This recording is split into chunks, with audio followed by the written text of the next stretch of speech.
Praise the lord, hallelujah. प्रभु के नाम की स्तुति हो। प्रभु के मधुर मीठे नाम में आप सभी को शालोम, जय मसीह की। खुदावन की असीम कृपा जिस प्रकार से हम पर अब तक बनी रही है, मैं विश्वास करती हूँ, आशा करती हूँ प्रभु में आप पर भी परमेश्वर की कृपा है और परमेश्वर की दया है। इसलिए मैं सारी महिमा, सारा श्रेय खुदावन यीशु मसीह को देती हूँ। इस वक्त मेरे साथ में आप लोग यदि आराधना करना चाहते हैं, परमेश्वर को प्रस्तुत को करना चाहते हैं, तो आप सभी से मैं गुजारिश करती हूँ जल्द से जल्द हमारे साथ में ज्वाइन होते जाइए, ताकि और लोग भी हमारे साथ में मिलकर परमेश्वर की आराधना करें। कृपया आपको ज़्यादा कुछ नहीं करना है। आपके मोबाइल में साइड में एक बटन दिया गया है शेयरिंग का, आप कृपया करके वीडियो को शेयर भी कीजिए अपने ग्रुप्स में, ताकि ज़्यादा से ज़्यादा लोग, अधिक से अधिक लोग परमेश्वर की आराधना में शामिल हो सकें। और मोबाइल के ज़रिए ये एक अच्छा माध्यम है, हम मिलकर परमेश्वर की आराधना को कर सकते हैं।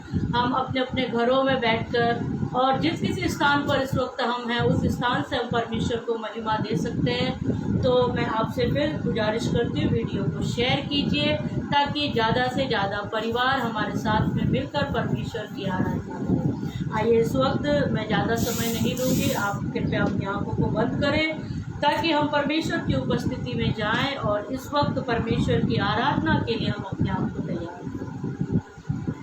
धन्यवाद, स्तुति और आशा महिमा मेरे खुदावन, आपको धन्यवाद करती हूँ पिता। आपने प्रभु सुबह से लेकर अब तक संभाले रखा, सप्ताह भर प्रभु आपकी अद्भुत दया, आपकी अद्भुत कृपा से प्रभु आपने प्रत्येक परिवार को और हमें संभाला। प्रभु आपको धन्यवाद करते पिता। इस वक्त प्रभु तेरे मधुर मीठे नाम में पिता परमेश्वर हम इकट्ठे हुए हैं प्रभु जी, और विश्वास भी करते हैं पिता कि जहाँ तेरे नाम में 2 या 3 लोग इकट्ठा हो जाते हैं पिता, आपकी उपस्थिति उनके बीच में हो जाती है प्रभु जी। इस वचन के आधार पर पिता हम विश्वास करते हैं कि आपकी उपस्थिति हमारे बीच में है प्रभु, और इस वक्त आप पिता हर एक परिवार को आशीषित करना चाहते हैं प्रभु। जितने लोग पिता आपकी आराधना करना चाहते हैं प्रभु, जितने लोग अपने हाथों से, अपने मुखों से, अपने हृदय से तेरे करीब में आते हैं प्रभु, आप उनको आशीष दीजिए पिता। आज की आराधना के जरिए ऐसी दुआ प्रार्थना करते हैं, आपकी उपस्थिति शुरू से अंत तक हमारे बीच में बनी रहे पिता। आपने प्रार्थना को सुन लिया, धन्यवाद। प्रार्थना यीशु के नाम से मांगते हैं, आमीन। आइए, इस वक्त खुदावन की हुजूरी में जब हम हैं, तो अपने पवित्र हृदय को, शुद्ध पवित्र मन से परमेश्वर को हम आराधना दें, क्योंकि खुदावन पवित्र है और उसके पास में आने वाले हर एक जन पवित्रता से शोभायमान होकर उसको एक अच्छी आराधना दें, क्योंकि हमारा खुदावन कैसा है? पवित्र है। आइए, इस वक्त हम परमेश्वर की आराधना के लिए एक गीत को गाएंगे। धन्यवाद, स्तुति और आशा महिमा सेनाओं का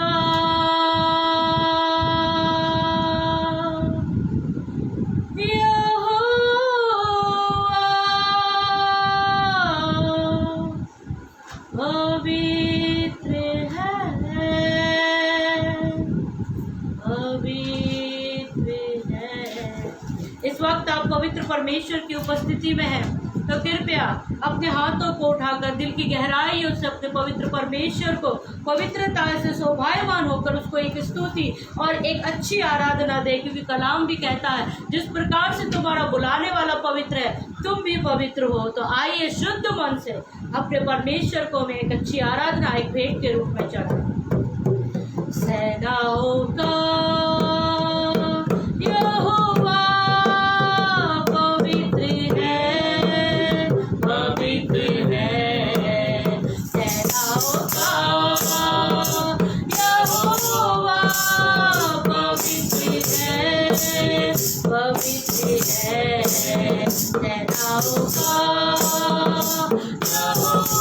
पवित्र है,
Sarvira Shanta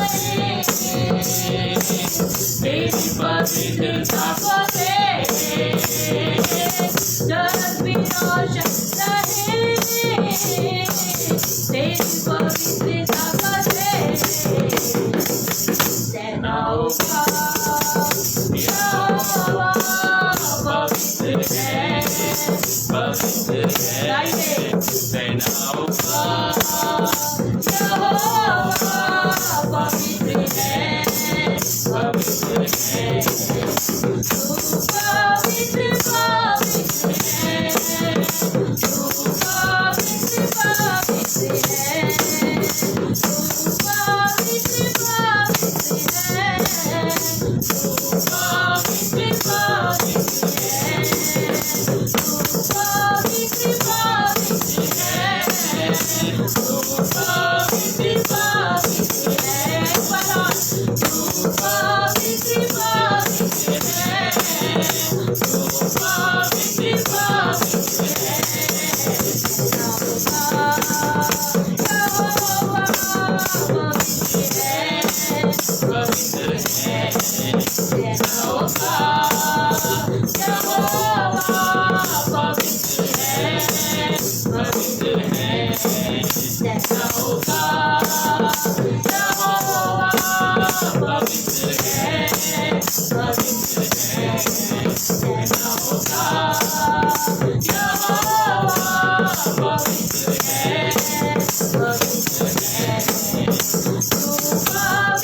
पवित्र है, आपकी बारी पवित्र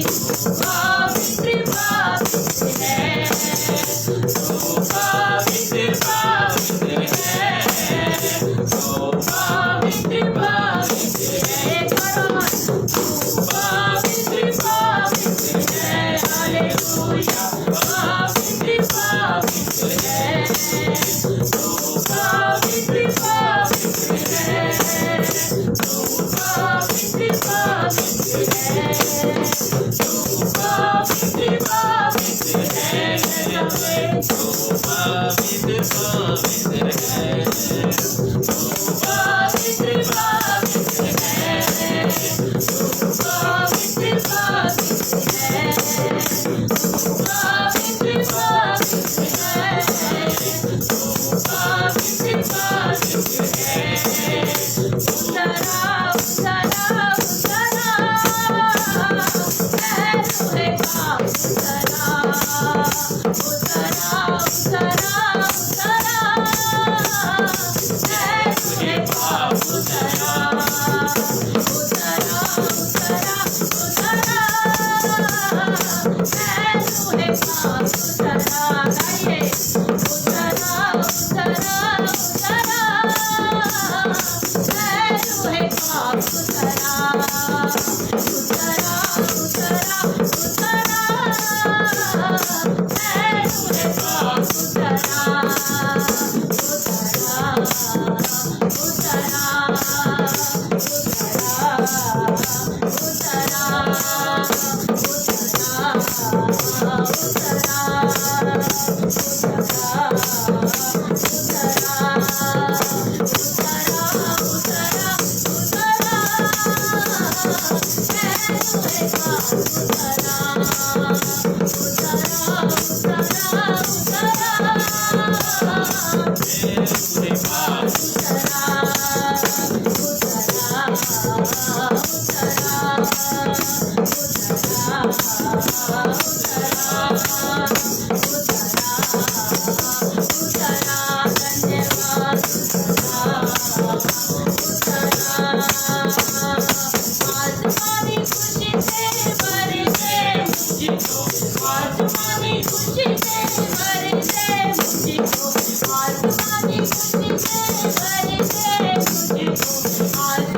खुशी से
राजा, बीमारी भरपूरी करके राजा, भरपूरी करके राजा, भरपूरी करके राजा, भरपूरी करके राजा, उतरा उतरा मैं तुझे पास उतरा, उतरा उतरा उतरा मैं तुझे पास उतरा, उतरा उतरा उतरा उतरा। जितने इस वक्त अपने आप को कमजोर समझते हैं, जितने इस वक्त परमेश्वर की आत्मा को महसूस करना चाहते हैं, जितनों ने ये महसूस किया कि खुदावन की उपस्थिति उनके बीच में रही, वो इस वक्त अपने हाथों को उठाकर कहें, आसमानी रोटी मुझको खिला दे, कमजोर हूँ मैं, मुझ तगड़ा बना दे, भरपूरी करके राजा, भरपूरी करके राजा, उतरा उतरा उतरा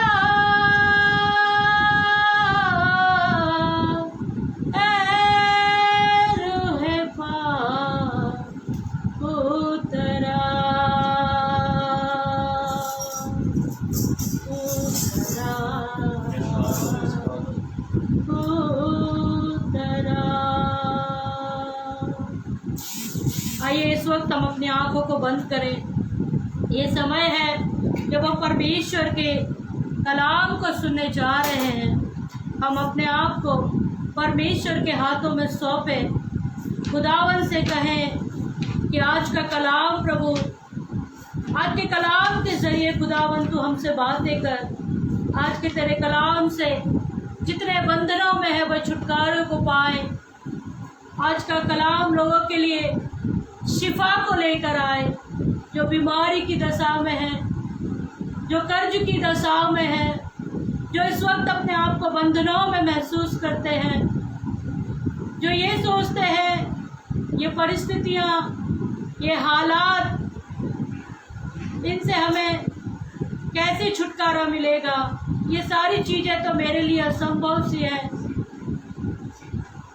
खुदावन का कलाम इस प्रकार से कहता है, जितने विश्वास करते हैं उनके लिए कोई भी काम असंभव नहीं। यदि आप अपने परमेश्वर पर, अपने जीवित खुदा पर भरोसा और विश्वास को करते हैं, उस पर ईमान को लाते हैं, तो निराश ना होए, हताश ना होए। ये बीमारियां खत्म हो जाएंगी, ये परिस्थितियां फिर से बदल जाएंगी और ये हालात फिर से सामान्य हो जाएंगे। केवल प्रार्थना को करें, निरंतर प्रार्थना करें और हियाव को न छोड़ें। आइए इस वक्त हम अपने आंखों को बंद करें ताकि परमेश्वर अपने कलाम से हमसे बातें करे। धन्यवाद मेरे सर्वशक्तिमान परमेश्वर, सच में तू सेनाओं का यहोवा है, तू पवित्र परमेश्वर है। स्वर्गदूत बड़े डरते हुए, कांपते हुए पवित्र पवित्र पवित्र कहकर तेरी आराधना करते हैं। पिता, हमने पिता महसूस किया तेरी उपस्थिति हमारे बीच में रही प्रभु, और जितने परिवारों ने प्रभु तेरी आराधना की मेरे खुदावन, उन सब के जीवन में आपने पिता आशीष को दिया, उसके लिए धन्यवाद पिता परमेश्वर। आज के कलाम से तू हर एक हृदय से बातें कर प्रभु जी, ऐसी आपसे विनंती प्रार्थना करते प्रभु। तेरे दास को तेरे वचन बोलने के लिए सहायता करना, मदद को करना। आपने प्रार्थना को सुना, उसके लिए धन्यवाद। प्रार्थना पवित्र यीशु के नाम से मांगते हैं, आमीन।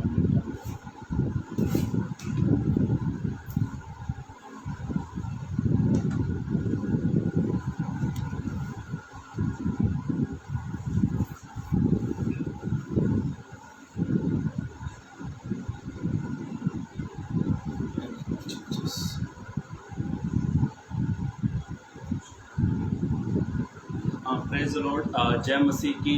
प्रभु आप सभी को बहुत बहुत आशीषित करे और मैं दिल से धन्यवाद करता हूँ हमारे प्रिय पास्टर जी का, पास्टर इमेल मोर्गन जी का, जो मुझे हर सोमवार को ये एक मौका देते हैं कि मेरा सौभाग्य है कि मैं यीशु भवन चर्च में पेज से लगातार जुड़ा हुआ हूँ और मैं बहुत ही कम लोगों को देख रहा हूँ। तो आपके व्हाट्सएप ग्रुप में, आपके फेसबुक ग्रुप में आप वीडियो को शेयर भी कीजिए ताकि और भी लोग हमारे साथ में जुड़ जाए। मेरे प्रियो, आज का वचन बहुत ख़ास है और मैं दिल से बता रहा हूँ। मेरी वाइफ भी बैठी है। मैं हर मंडे में एक अच्छे से अच्छे एक संदेश रेडी करता हूँ ताकि मैं चाहता हूँ कि आप लोग आशीषित हो। और मैंने कई ऐसे मैसेज रेडी किए हुए हैं जो हमारे आत्मिक जीवन में हमारे लाभ के लिए हैं। तो अगले मंडे, मतलब हर मंडे में एक नया संदेश लेकर आपके सम्मुख में आता हूँ और मैं चाहता हूँ कि ये संदेश आप सुने। आप अपने व्हाट्सएप ग्रुप में, अपने फेसबुक ग्रुप में आप वीडियो को शेयर भी कीजिए ताकि और भी लोग हमारे साथ में जुड़े। और हमारे यूट्यूब चैनल पर, मेरा यूट्यूब चैनल मैंने भी चालू किया है। तो यूट्यूब पर मेरे बहुत सारे संदेश हैं, 160 से ज़्यादा, 166 के लगभग संदेश हैं। तो आप उन संदेश को भी सुने और आशीषित होते जाए। अपने यूट्यूब पर जाए, उसको पहला यूट्यूब को चैनल को लाइक करें, पहला आइकॉन दबाएं ताकि आपको हर वचन की अपडेट आपको मिलते रहे। चलिए, आज के वचन की ओर जाने से पहले मैं आपसे कुछ बात करना चाहता हूँ। मेरे प्रियो, मैं फिर भी उस बात को फिर से कहना चाहता हूँ। आज का वचन बड़ा खास है, बड़ा आशीषित भरा वचन प्रभु ने मुझे दिया और मैं थोड़ा सा अफसोस करता हूँ कि आज बहुत कम लोग मुझे देख रहे हैं। चलो कोई बात नहीं, हो सकता है आप लोग सब, कुछ लोग कामों में बिजी होंगे। फिर भी मैं उम्मीद करता हूँ कि आप जब भी समय मिलेगा तो वचन को जरूर सुनें। मेरे भाइयों, मेरी बहनों, मैंने अपने मसीह जीवन में कई सारे ब्रदर्स, पास्टर्स और कई प्रभु के दासों को, दासियों को मैंने कहते देखा कि हम सफल नहीं हो पाते लाइफ में, सेवकाई हमारी सफल नहीं हो रही है, हमारा बिजनेस हम सफल नहीं हो पा रहा है। ये सारे जो काम हमारे जीवन में होते हैं, और मैंने कई विश्वासियों को अपनी शादी को लेकर भी रोते हुए देखा है। वे कहते हैं हमारी शादी की लाइफ ठीक नहीं चल रही है। ऐसे बहुत सारे शायद सवाल आपके मन में होंगे और जो इसके बाद सुनेंगे हो सकता है उनके मन में भी बहुत सारे सवाल होंगे। क्या आप जानते हैं ये सारे सवाल हमारे जीवन में क्यों आए हैं? क्यों हमारा बिजनेस ठीक नहीं चल रहा है? क्या आप जानते हैं क्यों हमारी शादीशुदा लाइफ, फैमिली लाइफ क्यों ठीक से नहीं चल रही है? क्यों हमारा बिजनेस बढ़ नहीं पा रहा है? क्यों हमारी सेवकाई बढ़ नहीं पा रही है? इसके पीछे मेरे भाइयों, मेरी बहनों, एक गहरा रहस्य छुपा हुआ है। क्या आप चाहते हैं वो गहरा रहस्य आप सुनना चाहते हैं? प्लीज कोई भी कमेंट करें। क्या आप चाहते हैं कि इस गहरे रहस्य को हम समझें, क्यों हम इन सब कामों में फेल हो जा रहे हैं? Come on church, tell me. कोई भी कमेंट करे फिर मैं समझ जाऊंगा।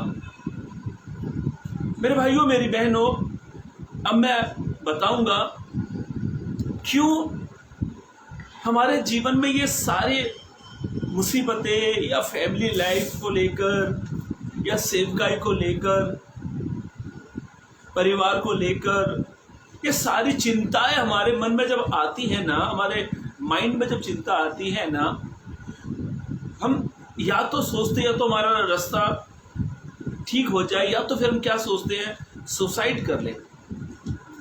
कई सारे लोगों को मैंने ये वर्ड को कहते सुना और कई सारे लोगों ने प्रभु को भी त्याग दिया। मालूम है, हम अपनी इस मसीह जीवन की लाइफ में क्यों असफल होते हैं? इसके पीछे एक गहरा रहस्य छुपा है, एक गहरा रहस्य है इसके पीछे। देखो, हमारे हमें जो फीवर आता है या बुखार आता है, ये ऐसे नहीं आता है।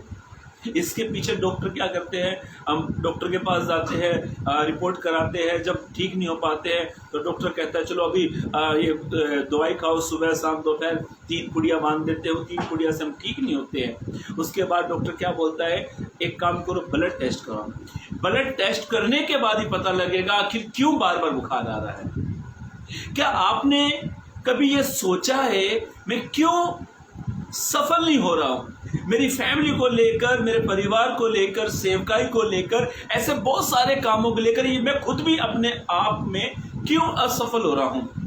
इसके पीछे एक गहरा रहस्य है और मैं वो गहरा रहस्य आप सभी के साथ में शेयर करना चाहता हूं। मैं खुद उससे उस वचन से मैं भी कुछ आशीष को पाना चाहता हूं। अब मैं बताना चाहता हूं क्यों हम इस प्रकार का जीवन में लेकर निराश होते हैं। क्या आप परमेश्वर की सलाह के अनुसार चल रहे हैं? ये गहरा सवाल है। हमारे जीवन में ये क्यों हमारे जीवन में ये प्रॉब्लम्स आती है, क्यों प्रॉब्लम खड़ी हो जाती है? कहीं ना कहीं हम परमेश्वर की सलाह के अनुसार चलते ही नहीं हैं। कभी कभी हमारे जीवन में ये तकलीफें, समस्याएं, प्रॉब्लम्स ये इसलिए आती है क्योंकि आप और मैं ना जाने कितने ऐसे बहन भाई जो रो रहे हैं परिवार को लेकर, सेवकाई को लेकर, बिजनेस को लेकर, ऐसे बहुत सारे कामों को लेकर वो रो रहे हैं। वे क्यों रोते हैं? क्या परमेश्वर की सलाह के अनुसार चलते हैं? ये गहरा सवाल है एक मसीह के लिए। ये एक गहरा सवाल है हमारे लिए और इस सवाल को हमें जो सोचना बड़ा जरूरी है। एक्चुअली मैं आज संदेश दूसरा करने वाला था, क्या एक विश्वासी को दुख उठाने चाहिए, और वो वचन मैंने पूरा रेडी करके रखा हुआ। पर मैं जब इसको पढ़ रहा था, ये भी मैंने कल रात को ये संदेश को कल ही मैंने संदेश को लिखा। अभी मैंने लाइव थोड़ा कम कर दिया है। मंडे ट्यूसडे मैं मेरे पेज पर रहता हूँ और फ्राइडे मैं नेपाल में रहता हूँ। बाकी समय भी मेरे बच्चे का भी स्कूल का पढ़ाई चालू हो गया। बीच में कोई मीटिंग्स आती, कोई ज़्यादा बोलता ब्रदर प्लीज़ प्लीज़, तो मैं हाँ कर देता हूँ। मैंने मीटिंग्स थोड़ा कम कर दिया। क्योंकि मैं क्यों कम कर रहा हूँ, मैंने इतने सारे प्रचार किए हैं पर मैंने कम लोगों को देखा है जो परमेश्वर की सलाह के अनुसार चल रहे हैं। जितने लोग परमेश्वर की सलाह के अनुसार, परमेश्वर की सलाह के अनुसार नहीं चल रहे हैं, उनके जीवन में समस्या कम नहीं होने वाली है, वो बढ़ती ही रहेगी। मैं आपको बताना चाहता हूँ, या हमारे चर्च में या हमारे आसपास में या हमारे परिवार में कोई बड़ा बुजुर्ग इंसान होता है जो बड़ा अनुभवी होता है, हम उससे जाके सलाह लेते हैं। एक एग्जाम्पल मैं आपको देना चाहता हूँ। एक हमारे रिश्तेदार में मेरे मम्मियाँ ससुर लगते, उसकी बेटी की शादी थी और उन्होंने हिंदू रीति रिवाज से करी और आकर मुझसे कहने लगे ये शादी कैसे होगी, क्या क्या इसमें करना पड़ेगा। आकर मुझसे सलाह लेने लगे। मैंने कहा देखो मैं ये सब काम नहीं करता हूँ, हाँ मुझसे जो होगा तुम्हारे खाने का, तुम्हारे बारातियों का जो अरेंज तो होगा खाने पीने का, वो मैं सब कर दूंगा। और मैं नहीं जानता हूँ ये पीली चिट्ठी, ये फेरे वेरे, ये सब हमको नहीं मालूम है, मैं इसके बारे में नहीं जानता हूँ। फिर उसके बाद वो एक ऐसे व्यक्ति से जाकर मिल गए, क्योंकि वो अविश्वासी है, वो प्रभु को जानते हैं ना भी जानते हैं, ना के बराबर ही हैं। वो एक ऐसे इंसान से मिल गए जिसने उसको बराबर सलाह दिया। वैसे ही जब आप और मैं अपने जीवन में असफल का जीवन जी रहे हैं तो हमें किसी और से सलाह लेना जरूरी नहीं है, हमें अपने प्रभु से सलाह लेनी चाहिए। प्रभु मैं क्यों असफल हो रहा हूं, प्रभु मैं क्यों बार बार पाप में गिर रहा हूं, प्रभु मैं क्यों मेरी सेवकाई नहीं बढ़ पा रही है।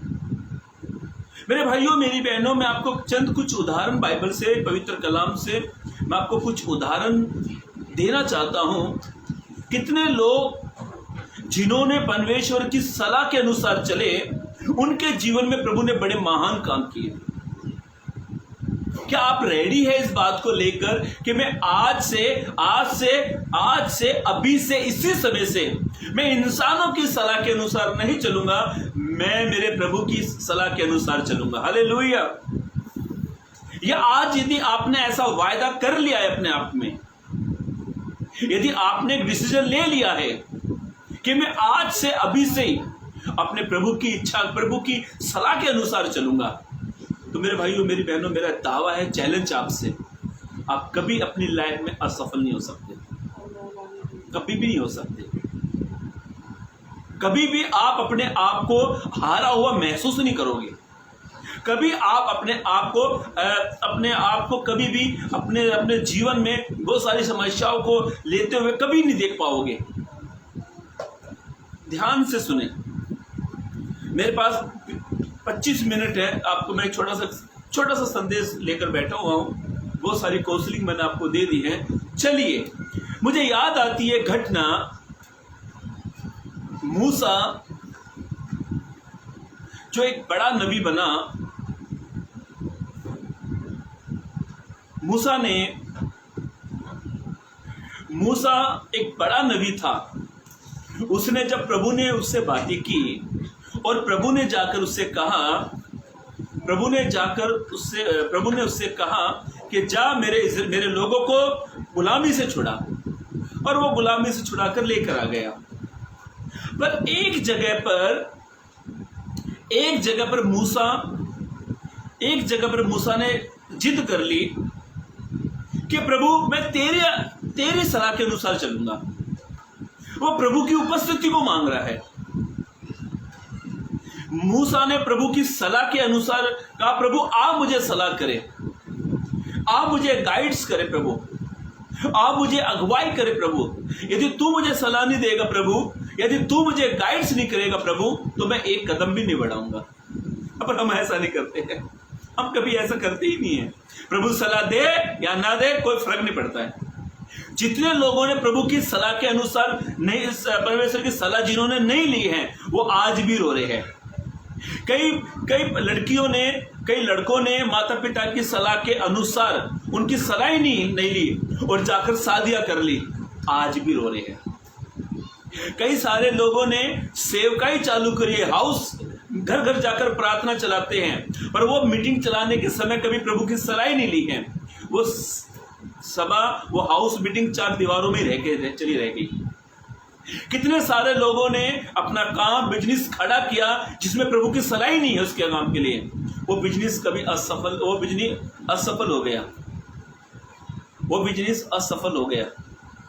कितने सारे लोगों ने अपने बच्चों को अविश्वासी के साथ, जो प्रभु को ना के बराबर जानते, उनके साथ उनके शादी विवाह करवा दी। नहीं, लड़का सरकारी पोस्ट पे है, लड़का निकल जाएगा हाथ से।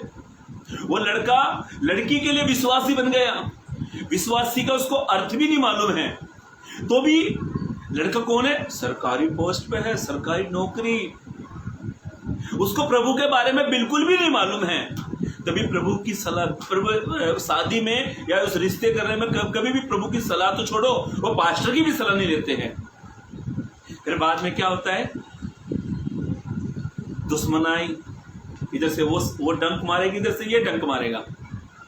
कितने घर मालूम है क्यों टूट रहे हैं आज हमारे विश्वासी परिवारों में भी। मैं बाहर की बात नहीं कर रहा हूँ, विश्वासी में भी कर रहा हूँ बातें। क्यों विश्वासियों के आज घर क्यों टूट रहे मालूम है? शादी करते समय या बच्चों का रिश्ता करते समय प्रभु की सलाह नहीं ली। मेरी आंखों के सामने, मेरे सामने बहुत उदाहरण है। मैंने कई परिवारों को रोते टूटते हुए देखा जिन्होंने प्रभु की सलाह के अनुसार नहीं करा। कभी कभी ये घटना हमारे घर में भी घटती है। मेरे भाई के साथ में ये घटना घट चुकी है। शादी को 5-6 साल हो गए, पत्नी आज भी अपने मायके में रहती है। क्यों होता है मालूम है?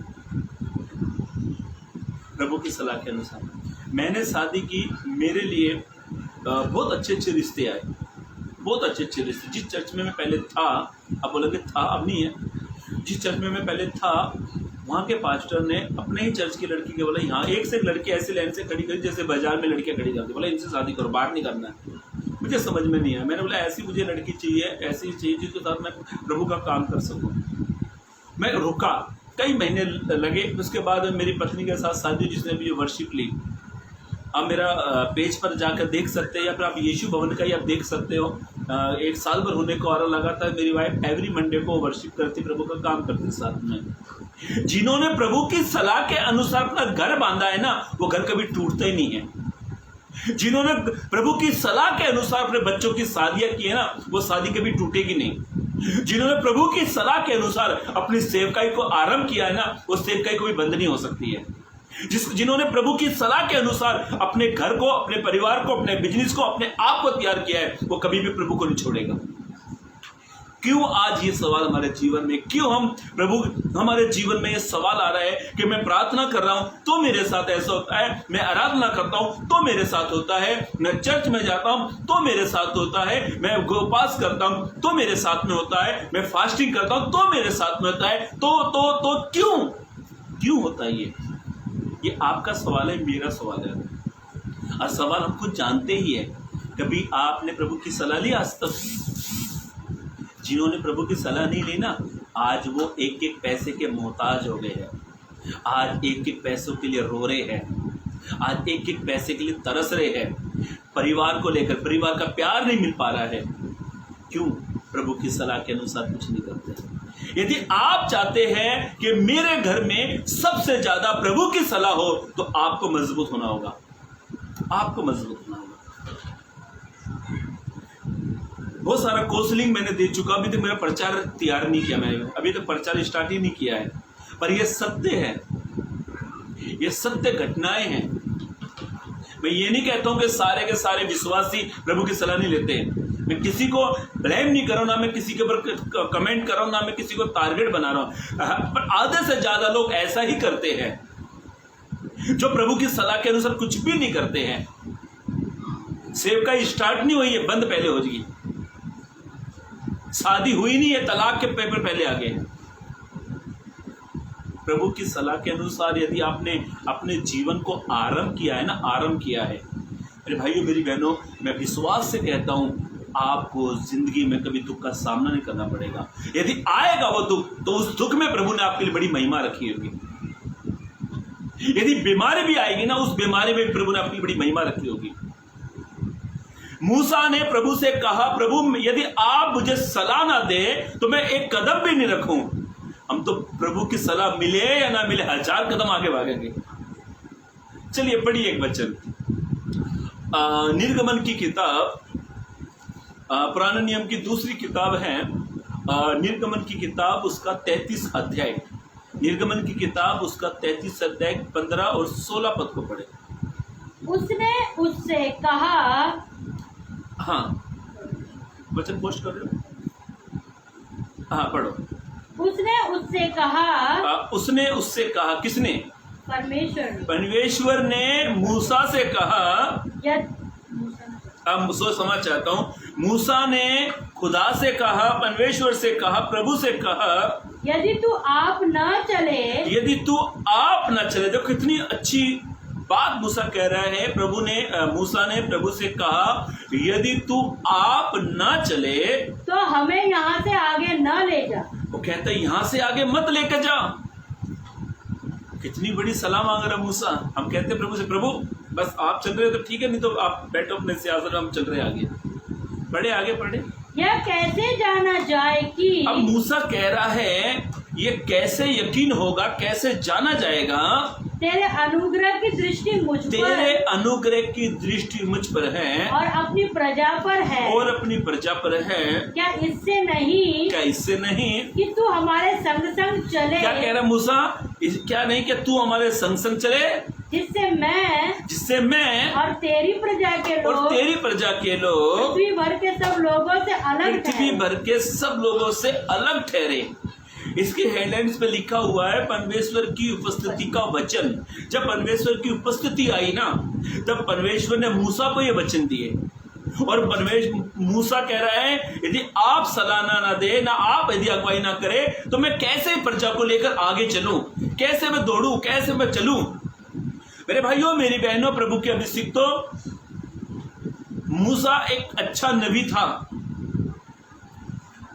और मूसा ही एक था जिसे खुदा ने दर्शन देकर बातें करी, आमने सामने। कितना बड़ा मेरिकल है, कितना बड़ा चमत्कार है। वो पेड़ जल रहा है पर पत्ते नहीं जल रहे उसके, झाड़ एक झाड़ियों में खुदा ने मूसा से जब बातें करी तो झाड़ी में आग लगी हुई है और उस आग के उस झाड़ी के पत्ते जल भी नहीं रहे हैं पर आग लगी हुई है वहां पर। ये उदाहरण, एक घटना मैंने एक भाई को बताई तो पता है उसने मुझसे क्या, मैंने किसी को सुसमाचार सुनाया, वो भी कॉमेडियन था भाई, तो बोला हाँ हम मूसा पैगंबर को भी जानते हैं और वो टेम्परेरी था, समझ जाओ अभी। तो मुझसे कहने लगा यार मैं एक बात पूछो मन भाई, मतलब पूछो। बोला आज भी मुझे यकीन नहीं होता, ऐसे कैसे? बोला ये सब फेक है, धोखा है, गलत है। मैं बोला कुछ गलत नहीं है, ये पत्ते झाड़ी से परमेश्वर ने जब मूसा से बातें करी तो ऐसा लिखा है झाड़ी के पत्ते जले नहीं हैं।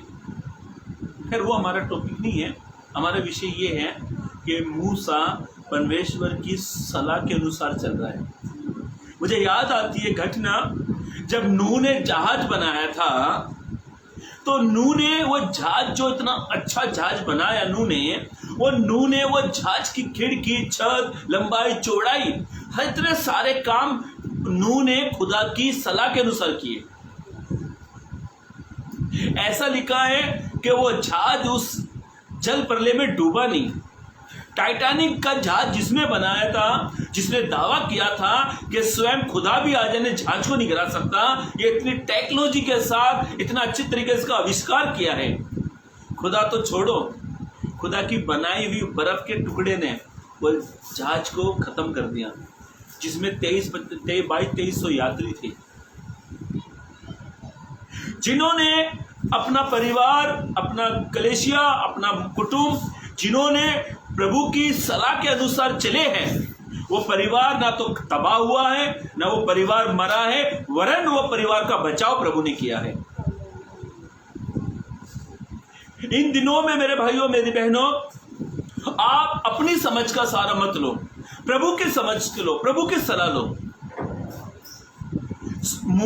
खुदा ने आसमान से नूह से बातें कर रहा है, नूह ऐसी खिड़की बनाना है, नूह ऐसा करना है, नूह इतनी लकड़ी लेना है, इतने हाथ लेना है। सोचो खुदा ने बता रहा उससे और नूह वैसा ही कर रहा है। और सबसे बड़ी बात तो ये है, वो लकड़ी का जहाज था, लकड़ी का जहाज। 40 दिन और 40 रात जल प्रलय हुआ। जिन्होंने खुदा के सलाह के अनुसार घर, मकान, कलेशिया, अपना सब कुछ खड़ा किया है ना, वो कभी गिरेगा भी नहीं, कभी नहीं गिरेगा।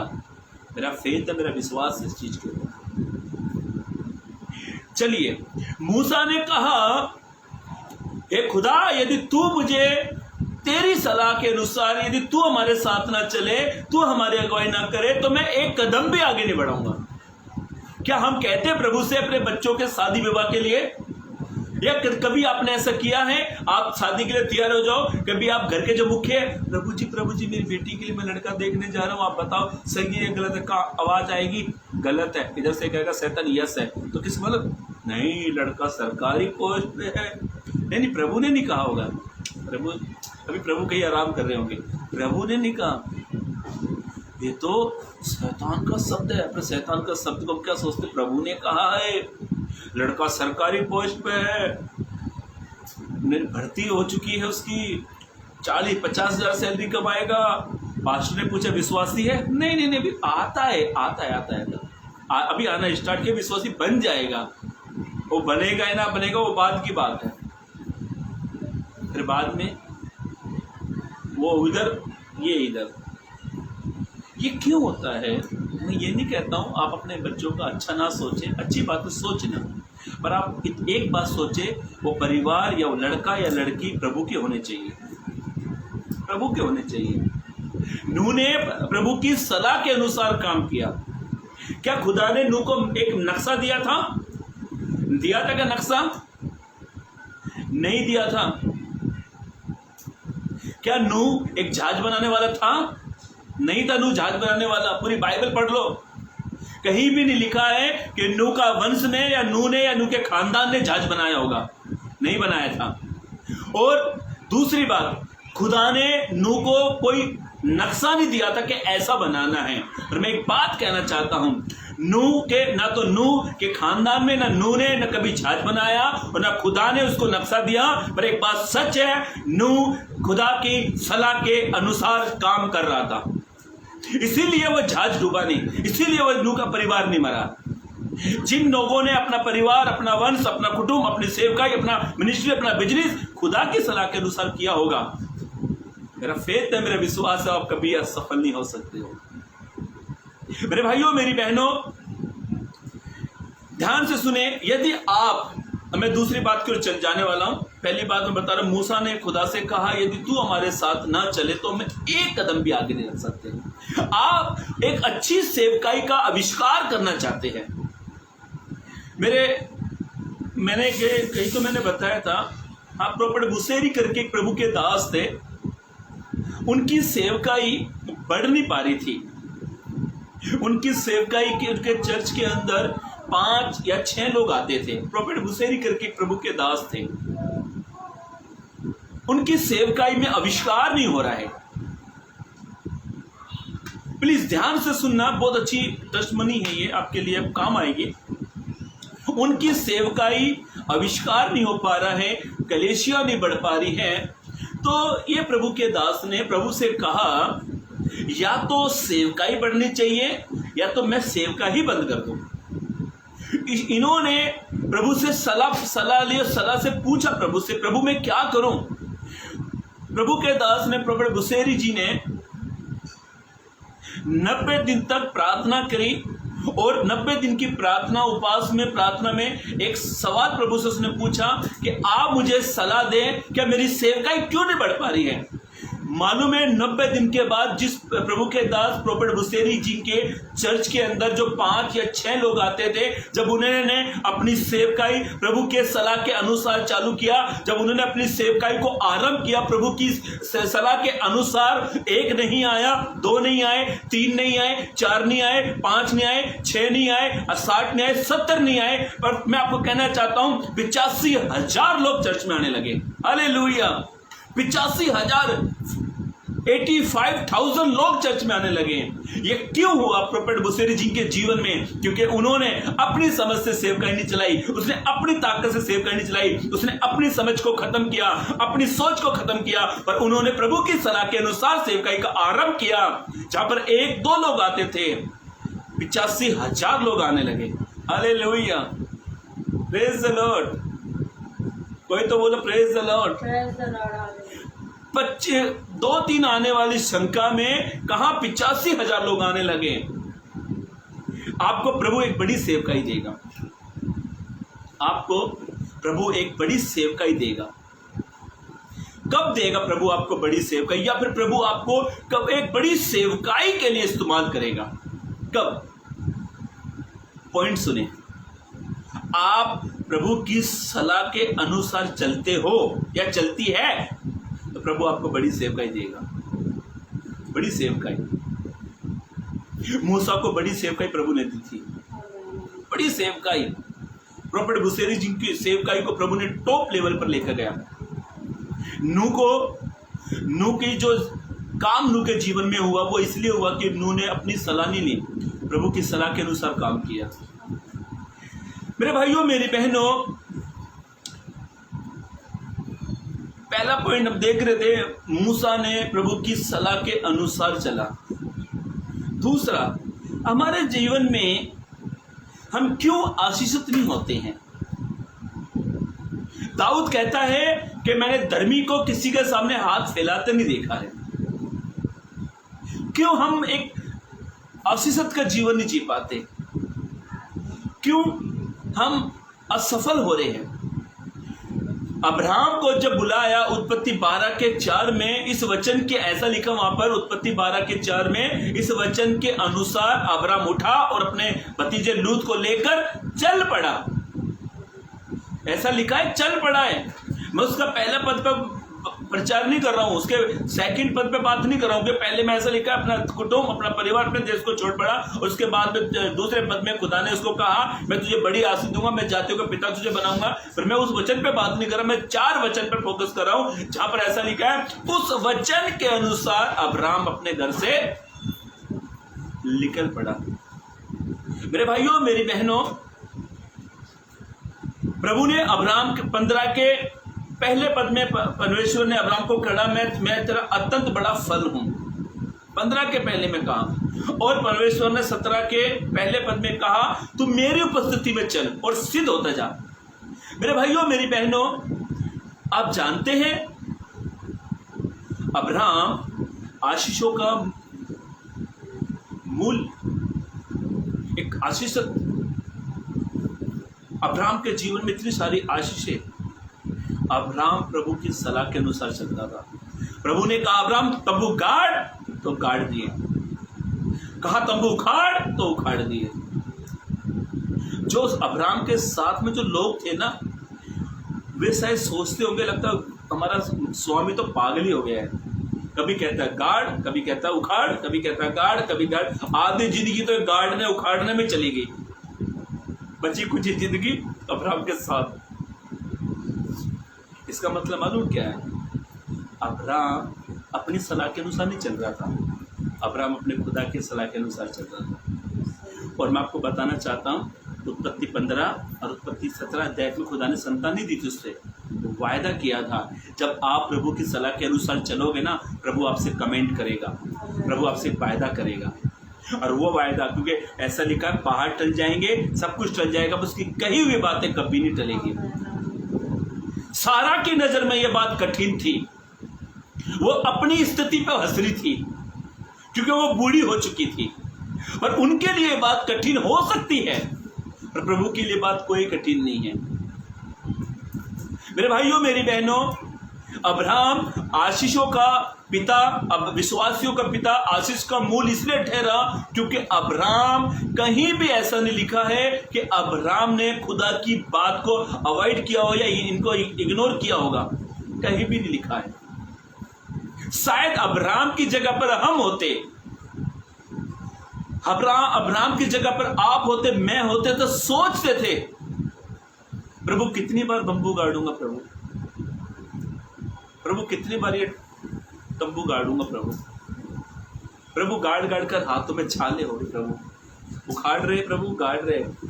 बेचारे जो गाड़ रहे और उखाड़ने वाले थे उसको कहते होंगे स्वामी है, स्वामी से तो लड़ नहीं सकते, पर मन में तो गुस्सा होते होंगे। स्वामी ने तो हुक्म, चलो उखाड़ो, खुदा ने कह दिया उखाड़ लो, चलो चलो टिम टबड़ बांधो अपना, चलो अगले देश का नाम के भागो, बस बस बस इतराई वाला यही ले लो, बस यही तंबू गाड़ने हैं। सोचो अब्राहम कितना समर्पण का जीवन जी रहा था, कितना समर्पण का जीवन, और वो भी कब? 75 साल की उम्र में अब्राहम घर को छोड़कर चला। हमारा विश्वासी कोई परिवार में होगा ना 75 साल का, उससे कहेंगे ना काका चाचा मामा जा दूध के, अरे मेरी उम्र नहीं है बाहर निकलने की, घर में ही ठीक है। मैं मेरी पत्नी अक्सर हम लोग बाहर जाते हैं तो यही हमारे घर के सामने थोड़ा सा आगे जाएंगे तो एक बुजुर्ग इंसान है, पर है बड़ा रंगीला बुढ़ा। समझ चाहता हूँ बूढ़ा तो मुझे भी होना है, बट ऐसे लोग कहते हैं ना बूढ़ा हो गया, बड़ा रंगीला एक अंकल हमारे थोड़ा सा आगे जाकर पुराने गाए। एक दिन एक वो पुराना गाना गाया था, तो सच बता रहा हूँ वो गाना मुझे भी गुनगुनाता है, मेरे माइंड में ऐसा घुसा, मैं उस गाने को फिर भी निकल ही नहीं पा रहा, इतना आकर्षित बुढ़ा गाने गा रहा, पर मेहनती बहुत है। मेरी वाइफ सामने बैठी, कभी भी आप पूछ सकते हो, मैं पूछूं जवाब भी देंगे इसे, इतना मेहनती है। हमारे यहाँ हमारे घर परिवार के जो बूढ़े होंगे ना, वो 11-12 बजे से पहले घर से बाहर निकलेंगे। वो बेचारा बूढ़ा इंसान जब भी जाता था वाइफ को 7 या 7:30 छोड़ने, तो अपने घर के सामने झाड़ू बाड़ू धो धा के इतना अपना आंगन, उस रास्ते को इतना चमका के रखता है। 75 ओल्ड अब्राहम था, फिर भी कितना समर्पण का जीवन जीता था। अब्राहम के जीवन से सीखने की बात आज मालूम है, आज हमारे जीवन में क्यों आशीषें नहीं है, क्यों संतान नहीं है, क्यों हम रो रहे हैं, क्यों हम ब्याज पर पैसा लेकर जिंदगी कटा रहे हैं, क्यों हम ये घर में जो किस्त पर जो अभी मैंने एक चीज और देखा, मैंने सुना था पर कभी देखा नहीं। एक चीज ऐसा होता है कि आप 50,000 रुपये ले लो और उसको 18-1900 रुपये EMI महीने के दे जाओ, फिर वो दूसरे कस्टमर को लाएगा, फिर तीसरे कस्टमर का, ऐसे करके सामने वाले का बेनिफिट होता है।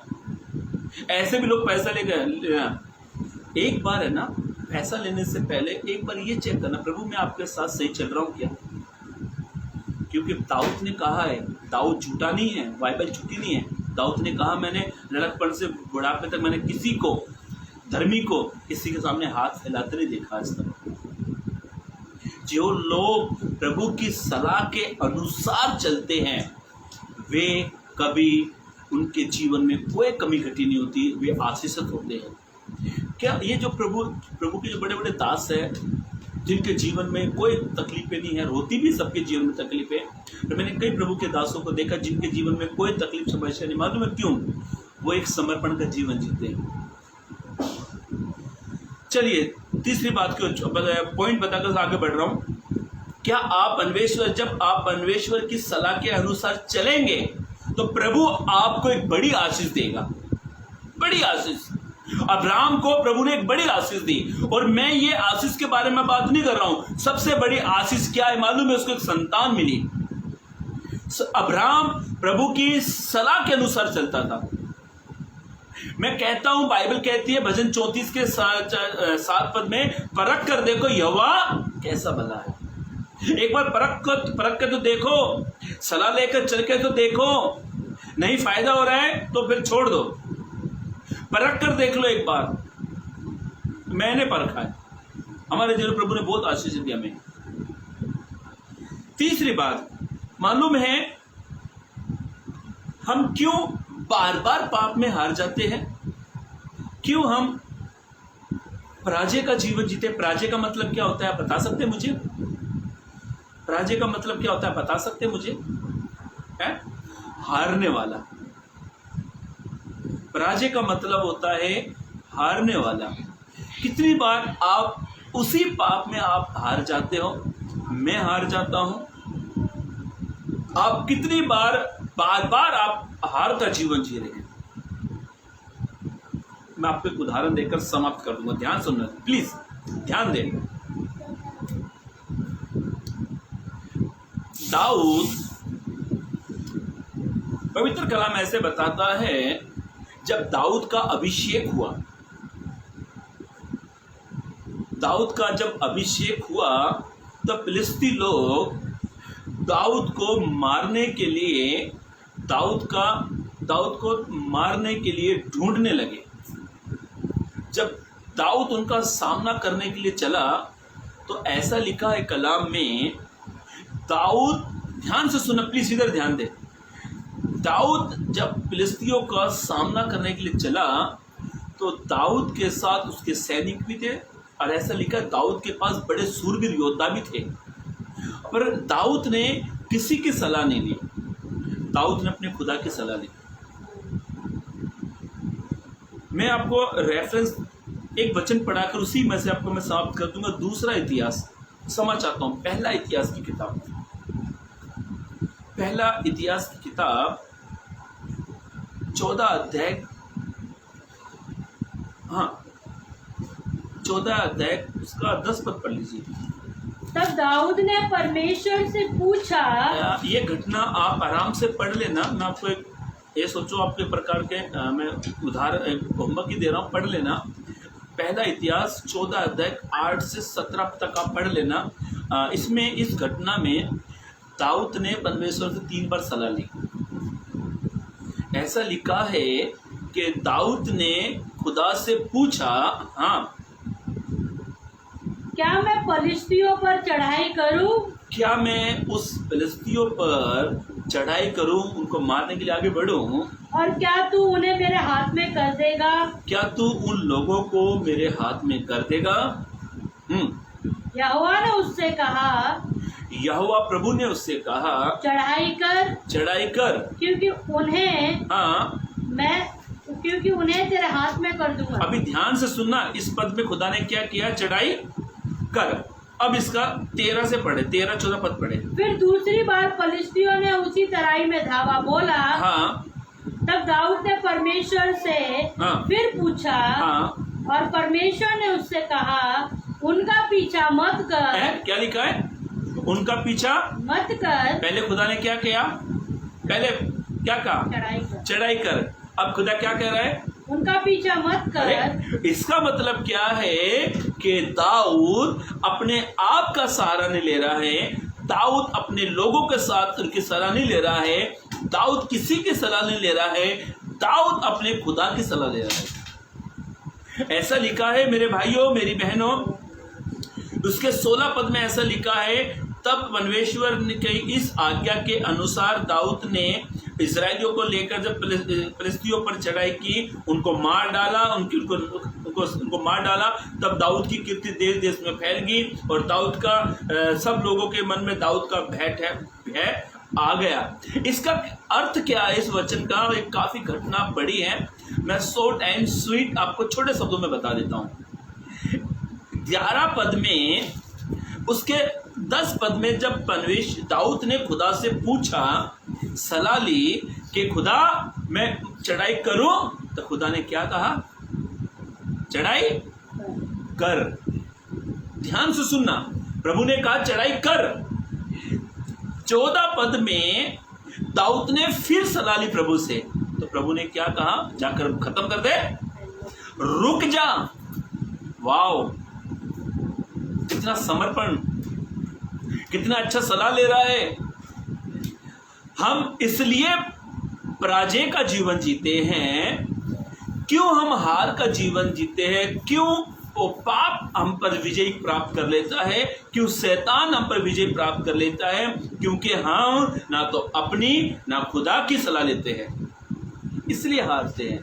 मालूम है मेरे भाइयों मेरी बहनों, दाऊद ने जब खुदा की सलाह ली, खुदा, ये घटना बहुत अच्छी है, उसमें एक समय नहीं था इसमें चले कि पॉइंट बताने के लिए, पर मैं आपको सिंपल सा एक ही पॉइंट बता रहा हूं, शॉर्ट एंड स्वीट, सिंपल सा। दाऊद ने परमेश्वर की सलाह के अनुसार चला तो दाऊद को प्रभु ने विजयी करा दिया, विजयी करा दिया, महान भी कर दिया। मेरे भाइयों मेरी बहनों, दाऊद ने भी परमेश्वर की सलाह ली, उसके सलाह के अनुसार चला। अब मेरा पॉइंट बताकर समाप्त कर रहा हूं। आप परमेश्वर की सलाह के अनुसार चलते हैं, तब परमेश्वर आपको विजयी कराएगा, तब परमेश्वर आपको महान करेगा, तब परमेश्वर आपको अद्भुत तरीके से कि आपकी प्रशंसा होगी और आपकी कीर्ति होगी। कीर्ति का मतलब क्या है? आसपास में तेरा नाम फैलेगा। आप उल्लासनगर में काम कर रहे हो तो बदलापुर तक लोग पहचानेंगे, तेरी प्रशंसा फैलेगी। ध्यान से सुने, यदि आप अपने हारे हुए जीवन में, यदि आप अपने पराजय के जीवन में, आप बार आपको पाप में गिर जा रहे हो, वो पाप आपको विजय प्राप्त करता है, तो एक बार प्रभु की सलाह लो, एक बार प्रभु से अगुवाई मांगो, कहे प्रभु से, प्रभु मैं क्या करूं? प्रभु आपको बराबर सलाह देगा। और जब आप प्रभु की सलाह के अनुसार चलोगे तो आप पराजय का जीवन नहीं जियोगे, आप विजय का जीवन जियोगे। तीसरी बात, तब दाऊद, आप परमेश्वर की सलाह के अनुसार चलोगे तो परमेश्वर आपको विजयी कराएगा। इसीलिए मेरे भाइयों मेरी बहनों, आज का विषय ये था, क्या आप परमेश्वर की सलाह के अनुसार चलते हैं? ये क्वेश्चन मार्क है हमारे लिए।